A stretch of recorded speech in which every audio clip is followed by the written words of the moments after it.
কোনটা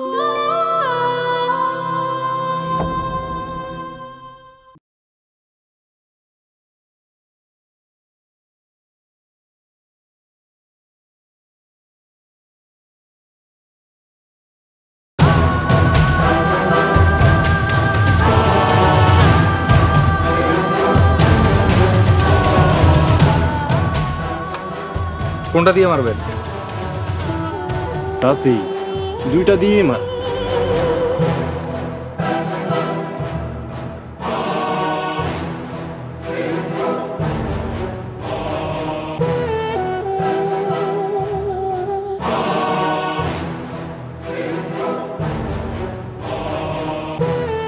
তুই আমার পোলারে মারছস, তুই আজকে আমার হাতে খুন হবি।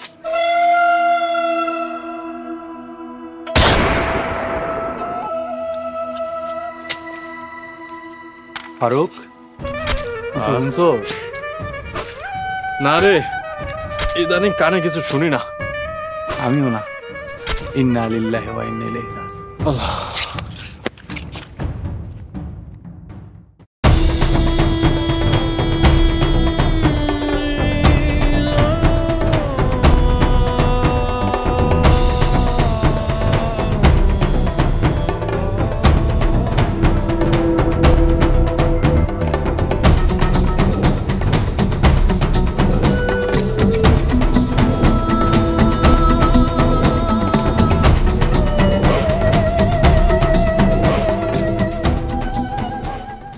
নগদের কাছে সব গ্রাহকই প্রিয়, তাই তো সারা দেশে ক্যাশ আউট চার্জ সবচেয়ে কম।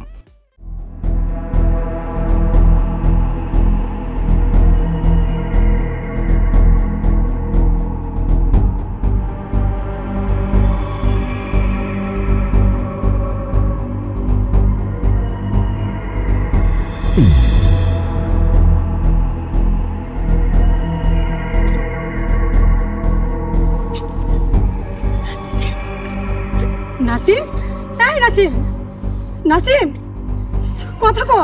নাসিম, নাসিম, এই নাসিম, নাসিম চোখ খুল। হাসি বন্ধ কর বান্দর, তোরে কোপাইছে কেডা? আমার বাপ। তুই আমার কাঁধে হাত দে, শক্ত করে আমার ধর, তোরে হসপিটাল নিয়ে যেতে হইব। আমি কোথাও যাবো না। আমি তোর কোলে মরবো। তুই চুপ কর, তোর কথা বন্ধ কর, নাহলে কিন্তু তোর মাইরে ফেলামো। আমার সব মিথ্যা হলো, একটা জিনিস সত্য, সেটা হলো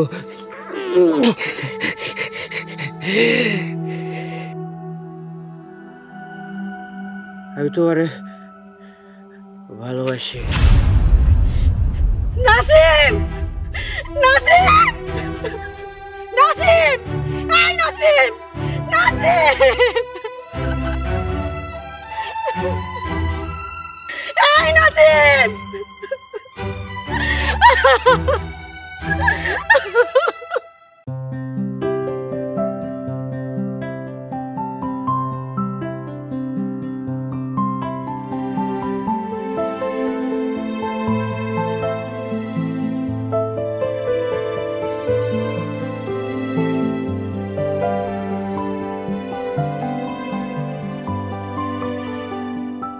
খামারে তাইলে আরেকটা সার বাড়লো না?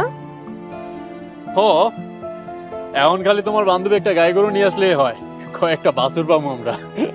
আগে তোগো বাছুর হইয়ালো, তোরা পোলা লইলে আমরা লুমু মাইয়া।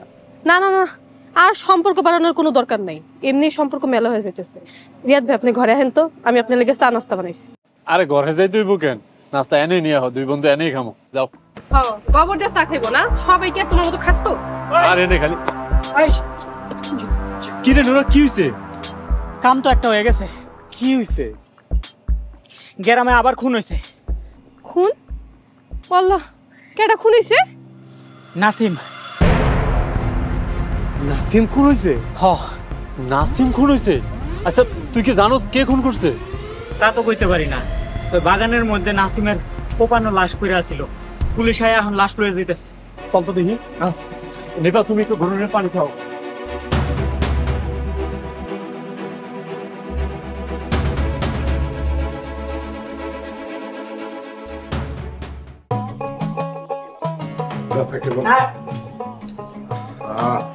একটা দেও না, কিছু হইব না তো। ঠিক আছে, কলা খাই। কিরে মা, সারা রাত পর করতে গেলি, আর তোর এমন লাগতেছে কে? আমি কোনো কিছু নিয়ে ক্যাসল করি না। এই কাইনা চেয়ারম্যান আমার এই পরোটা ডাকাতি করতেছে, হ্যাঁ ক্যাসল করতেছে। নাসিম খুন হয়েছে। নাসিম খুন হয়েছে? খুন? কে কার খুন গাইতেছে? নাসিমের খুন করলো কে?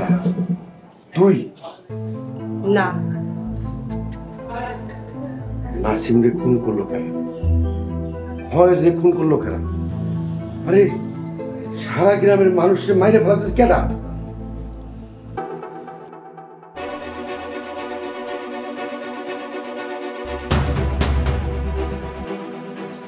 যত কিছুই কন, আমাকে নাসিম ভাইয়ের খুন করছে রাতুল মাস্টার।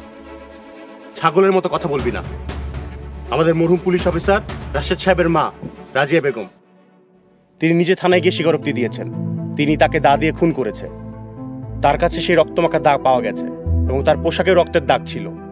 সেগুলো সব ল্যাব টেস্টে দেওয়া হয়েছে এবং নাসিমের লাশ পোস্টমর্টমে দেওয়া আছে। কিন্তু রাজিয়া খালা আমাকে নাসিম ভাইরে কেন মারবো? কেন মারবে এটা কি তোর জানতে হবে? আর তোর যদি এত চুলকানি থাকে আমার সাথে থানায় চল, সব বুঝতে পারবি। অফিসার, নাসিম অনেকদিন ধরে আমার লগে আসছিল। এতিম একটা পোলারে আমি নিজের সন্তানের মতন মানুষ করছি।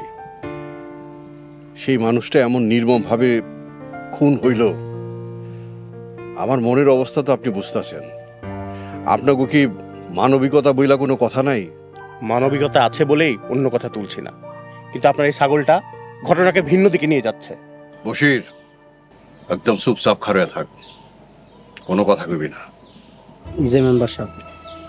নাসিম কার কে কি ছিল এবং কেন কিভাবে হত্যা হয়েছে সেটা আইনত তদন্ত করা হবে। এখন যেটা প্রথমে করা দরকার, পোস্টমর্টম শেষে দায়িত্ব নিয়ে লাশটা বুঝে নেওয়া। আপনি যেহেতু নাসিমকে নিজের ছেলের মতো দাবি করেন, তাহলে দায়িত্বটা আপনার। অফিসার, নাসিম এরকম নির্মমভাবে খুন হয়েছে, ওর এই মরা মুখ দেখার মতন শক্তি আমার নাই, সে মানসিক অবস্থাও আমার নাই। আমার পক্ষ থেকে বশির আপনার লগে যাইব, আর এই সব কিছু বুঝাই দিবেন। ঠিক আছে বশির, তুই অফিসারের লগে যা।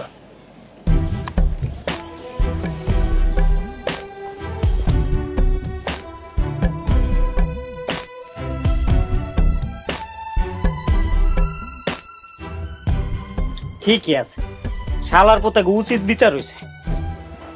তারা সব মরে যাইতেছে, একটারও মাইরা মনে ঝাল মিটাইতে পারলাম না। অন্যায় তো যা করছে সব আমাকে লোকে। এইভাবে মানুষ খুন হয়ে যাওয়াটা কখনো ভালো কিছু না। আমরা চাই অপরাধীর আইনত শাস্তি হোক, আর তাছাড়া আইন নিজের হাতে তুলে নেওয়ার কারো অধিকার নেই। You are right sir. কিন্তু কি করবেন বড় ভাই, ওরা কিছু মানুষে এমন ভাবে শেষ করে দিছে যে অগ মধ্যে বাইচা থাকার শেষ আশাটাও আর নাই। রাজিয়া চাচি তো তেমনই একজন, ওরা এমন ভাবে নিঃস্ব করে দিছিল, চাচি ক্যারাম ছাড়িয়ে চলে গেছিল। আচ্ছা, তাইলে কি চাচি আবার গ্রামে ফিরছে প্রতিশোধ নিতে? আমাকে লগে তো ফিরে আইছে, ঢাকায় এতদিন আমাকে আশ্রয় দিছে। কোনোদিন একটাবারের জন্য বুঝতে পারি নাই ওনার ভেতরে এত প্রতিশোধের আগুন জ্বলতাছিল। আসলে কি স্যার, মানুষের সব থেকে অদ্ভুত আর আশ্চর্যজনক বিষয়টা কি জানেন? তার মুখের কথার সাথে মনের কথার কোনো মিল নাই। এই কারণে অনেক বড় বড় অপরাধীও খুব সাধারণ মানুষের সাথে ইজিলি মিশে থাকতে পারে। নাসিমরা চাচি খুন করলো, আমাকে কাছে চাচি অপরাধী না, কারণ সেই ছোটবেলা থেকে চাচিরে আমরা দেখে আইছি। বরং নাসিমরে খুন কইরা চাচি গ্রাম থেকে একটা অপরাধ নির্মূল করছে। আমি আবারও কইতেছি, আমরা কারো মৃত্যু চাই না। কারো মধ্যে যদি ভুল অন্যায় থাকে তাহলে আমরা চাই সংশোধন হয়ে ভালো হয়ে যাক। আর চাচির সবচেয়ে বড় পরিচয়, চাচি আমাগো হেডমাস্টার সাহেবের স্ত্রী, আর তোদের বন্ধু রাশেদের মা। আমি থানায় যাবো, কোর্টে যাবো, আমি চেষ্টা করবো চাচির সাথে যাতে আর কোনো অন্যায় না হয়। তবে স্যার আমাদের খুব সতর্ক থাকতে হবে, কারণ কি এই কয়েকটা দিনে অনেকগুলা গুম খুন হয়ে গেছে। তাছাড়া নাসিমকে হারিয়ে মেম্বারের প্রতিক্রিয়া কেমন হবে সেটা খুব সতর্কভাবে আমাদের বুঝতে হবে। একদম, মেম্বার সবকিছু হারায় একদম শেষ হয়ে গেছে। মেম্বারের ভয়ঙ্কর রূপ এই পর্যায়ে এসে এখন সে দেখানোর চেষ্টা করব, আর তার মূল টার্গেট আমি। নুর ভাই সবাই চালো দিতেছি ভাইজান।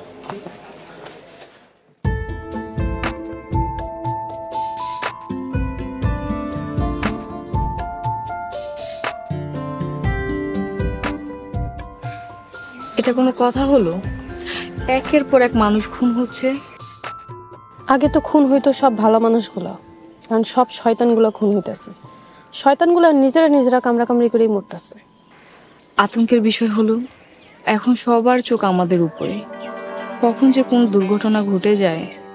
এটা তো ভয়েরই বিষয় ভাবি। আচ্ছা ভাবি, তোমার না একটা কথা কম দরকার ছিল। হ্যাঁ বলো। আমাকে মিলা আছে না, আমাকে মিল আর ফাহিম ভাইরে নিয়ে তো সারা গ্রামে নানান কথা ছড়াইছে। তা তো ছড়াবেই, ওরা তো নিশ্চয়ই ওভাবে। গ্রামের যা অবস্থা, মাইয়া মানুষও গুম হয়ে যাইতেছে। আর তুমি তো জানো আমি আমার নিজের ইজ্জতটাও বাঁচাইতে পারি নাই। কখন যে কি হয়, মিলা নিজের জীবনের থেকেও ফাহিম ভাইরে বেশি ভালোবাসে। মিলার মনটা খুব সরল। আমি জানি নিপা, তোমার স্যারের সাথে এই বিষয় নিয়ে আমার টুকটাক কথাও হয়েছে। তোমার স্যারও কিন্তু মিলাকে অনেক পছন্দ করে, কিন্তু দেখেছই তো তোমার স্যারের উপর দিয়ে কি ঝড় বয়ে যাচ্ছে, তা তো দেখছই। তা তো জানিই ভাবি, কিন্তু মিলারে নিয়ে ফারুক আর আমি অনেক চিন্তার মধ্যে আছি। তুমি কোনো চিন্তা করো না, আমি তোমার স্যারের সাথে কথা বলবো, আর ফাহিমের সাথেও কথা বলবো। আমি যতটুকু দেখেছি ফাহিম অনেক ভালো ছেলে। আমার আর ভালো লাগতেছে না, চলো ভাবি গ্রামটা একটু ঘুরে আহি।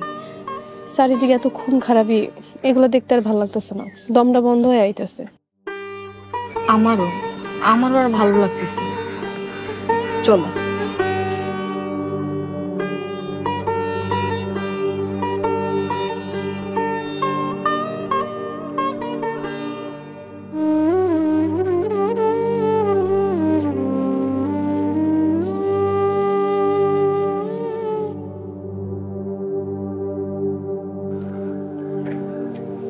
কি গো, আমার সান্দেলাহান মায়ের মুখটা আন্ধার হয়ে আছে, আবার আসমান ভেঙ্গা বৃষ্টিও নামছে দেখি।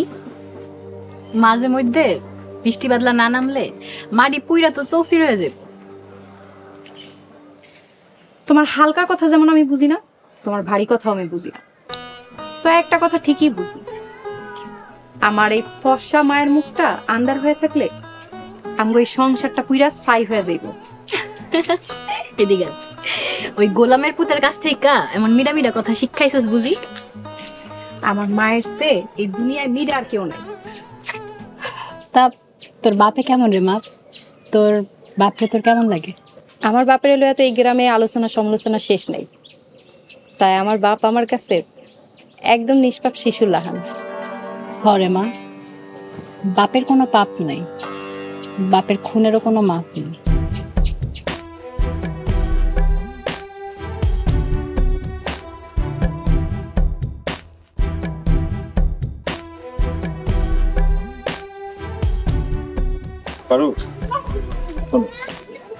যারা ক্ষমতা হারাইছে তারা কিন্তু কুত্তার মতো হয়ে গেছে।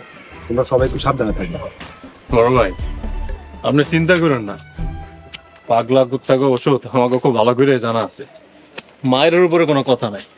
না ফারুক, আমরা হইতেছি গিয়ে মানুষ, আমাকে সবসময় মানুষের মতোই থাকতে হবে। আরে আমরা তো নির্বাচন এই লেগে করি নাই, আমরা নির্বাচন করছি এই আনন্দনগর গ্রামে আনন্দ ফিরে আনতে। আমরা আনন্দ করবো, মানুষের আনন্দে বাঁচাবো। কুত্তার সাথে কুত্তার মতো হইলে হবো না। কুত্তারা বুঝাইতে হবে আমরা মানুষ, ওরা কুত্তা। ঠিক আছে বড় ভাই।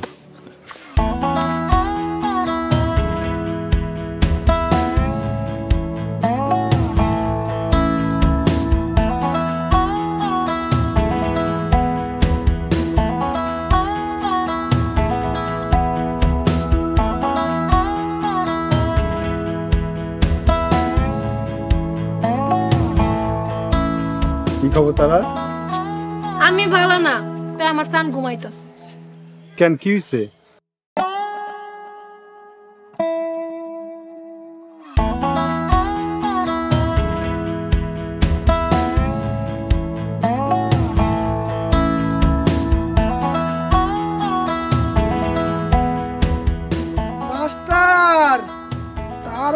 মাথা জোর করে কোলে নিছে, আমি আরাম পায়া ঘুমায় গেছি, আমার কোনো দোষ নাই।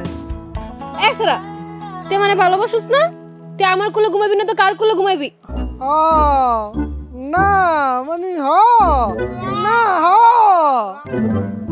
আরে আরে হইছে হইছে সান ভাই, শরমের কিছু নাই। ভালোবাসলে তার কোলে মাথা রেখে ঘুমানো যায়। এই মাস্টার, তুই না চেয়ারম্যান হইছস, এখন আমগর বিয়া দেস নাকে? আমরা কি সারা জীবন জঙ্গলে জঙ্গলে ঘুরমু? ফারুক, আমার বাড়ির লোকে যে জায়গাটা আছে না, মিস্ত্রিটাকে একটা ঘর বানানোর ব্যবস্থা করো। বড় ভাই, ওই জায়গায় ঘর দিয়ে কি করবেন? এই চান্তারা আমার পাশেই থাকবো, নতুন ঘরটা বানাও, তারপর বিয়া করে ওরা ওই ঘরে উঠবো। বড় ভাই, বিয়ে তো আরেকটা করণ লাগে। আমার মাথার মধ্যে আছে, আমি তোমার ভাবিরও কমুনে ফাহিমের কথা কইতে, আর তোমাকে দিক দিয়ে কোনো আপত্তি নাই তো? না না ভাইজান, মিলা আমার আপন বোন না হলেও আপন বোনের চাইতেও বেশি। তাছাড়া ফাহিমকে মিলা অনেক ভালোবাসা হয়েছে। মাস্টার, তাইলে আমার ঘরে হাসা হাসা বিয়া দিবা? তগু বিয়া, এর লেগে তো তগু লাগে নতুন একটা ঘর বানাইতে কইলাম, বিয়া করে বউ রাখবি কই? শুনছো তারা, আমাকে নতুন ঘর হইব, তুমি আমার বউ হইবা। আমার তো মেলা খুশি লাগতেছে, আয় আমরা নাচি খুশিতে। না, মাস্টারের সামনে আমার শরম করে। আরে চান ভাই, নাচো তো, কিসের শরম? নাচো নাচো। কেমনে নাচবো একটু দেখা দে। চান ভাই নাচো, এইভাবে নাচো। আরে আমরা বিয়ে হইব, আমরা সংসার করবো, আমরা বিয়ে হইব। নগদের কাছে সব গ্রাহকই প্রিয়, তাই তো সারা দেশে ক্যাশ আউট চার্জ সবচেয়ে কম।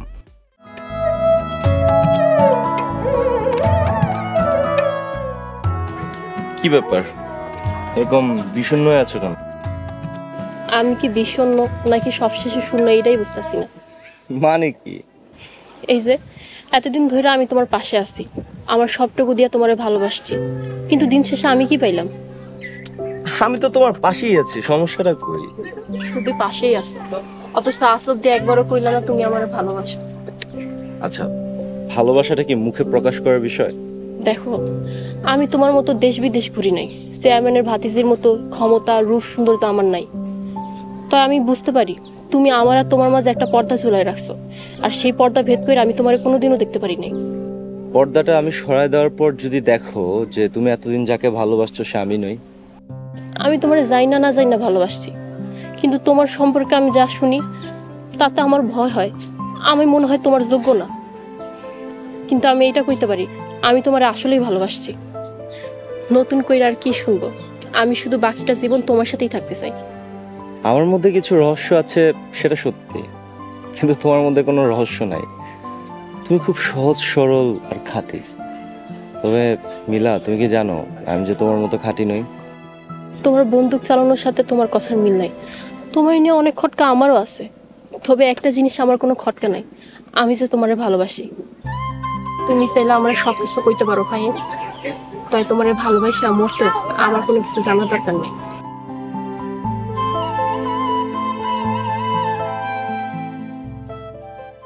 তুই খয়েরও মারছস, নাসিমরেও মারছস? না, ওগরে ওগর পাপ মারছে। আর তোর পাপ আমার চোখের সামনে আমার বাপেরে নির্মম ভাবে তুই খুন করছস। কি মারস নাই? ইচ্ছা কইরা মারছি।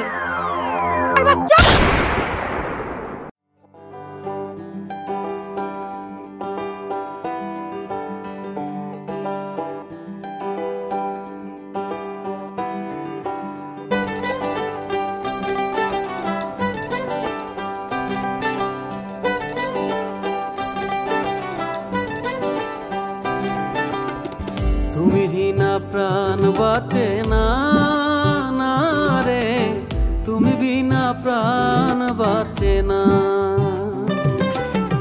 তুমি বিনা প্রাণ বাঁচে না, না রে, তুমি বিনা প্রাণ বাঁচে না।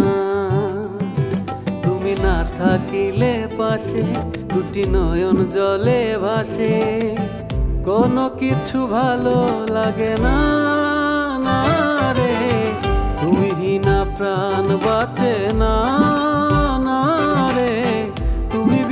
প্রাণ বাঁচে না।